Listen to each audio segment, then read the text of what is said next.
تو اس لیے کر رہا تھا کیونکہ مجھے خان دوستو آج کی اس ویڈیو میں آپ کے ساتھ مولانا طارق جمیل صاحب کے بیٹے عاصم جمیل کے عمران خان کے بارے میں کہے گئے آخری الفاظ شیئر کریں گے۔ عاصم جمیل نے موت سے پہلے عمران خان کے بارے میں کیا کہا، عمران خان کو یاد کر کے کیوں تڑپتے رہے۔ مولانا طارق جمیل صاحب نے ایسی ویڈیو شیئر کی جسے دیکھ کر ہر عمران خان کا چاہنے والا رو پڑا۔ عاصم جمیل کا آخری مکمل ویڈیو بیان آپ کے ساتھ شیئر کرنے سے پہلے یہ بھی بتا دیں کہ دوستو آپ سے گزارش ہے کہ مولانا طارق جمیل صاحب کے بیٹے کے لیے مغفرت کی دعا آپ نے لازمی کرنی ہے۔ تو اس لیے کر رہا تھا کیونکہ مجھے خان تیری عزت کی قسم، تیرے جلال کی قسم ہے، عمران خان کی شکل اس کی حفاظت فرما۔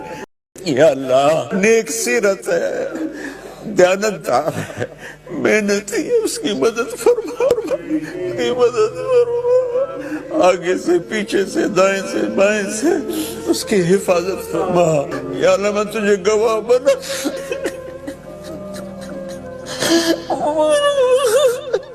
دوستو مولانا طارق جمیل صاحب نے بتایا کہ موت سے ایک دن پہلے جب میری عاصم جمیل سے ملاقات ہوئی تو انہوں نے کہا کہ میں عمران خان کو اپنا لیڈر نہیں بلکہ اپنا مرشد مانتا ہوں۔ پیارے بابا جان، میں آپ سے بہت راضی ہوں کہ آپ مسلم امہ کے لیڈر عمران خان کے ساتھ شانہ بشانہ کھڑے ہیں، کیونکہ پیارے بابا جان آپ نے ہی ہمیں درس دیا ہے کہ حق کے ساتھ ڈٹ کے کھڑے ہو جاؤ۔ مجھے بھی اپنے مرشد عمران خان کی طرح اس دنیا کی زندگی سے کوئی لگاؤ نہیں ہے۔ میں اللہ سے دعا کرتا ہوں کہ میں بھی عمران خان کی طرح پاکستان کے غریبوں کے لیے شوکت خانم ہسپتال جیسا کوئی ایسی نیکی کا کام کروں کہ میرے جانے کے بعد بھی مجھے دنیا اچھے الفاظوں میں یاد رکھے۔ مجھے اپنے رب کے بعد عمران خان سے بے حد محبت ہے۔ دوستو اس حوالے سے اپنی رائے کا اظہار کمنٹ سیکشن میں دیں۔ ویڈیو اچھی لگے تو لائک کریں اور اس چینل کو سبسکرائب کریں۔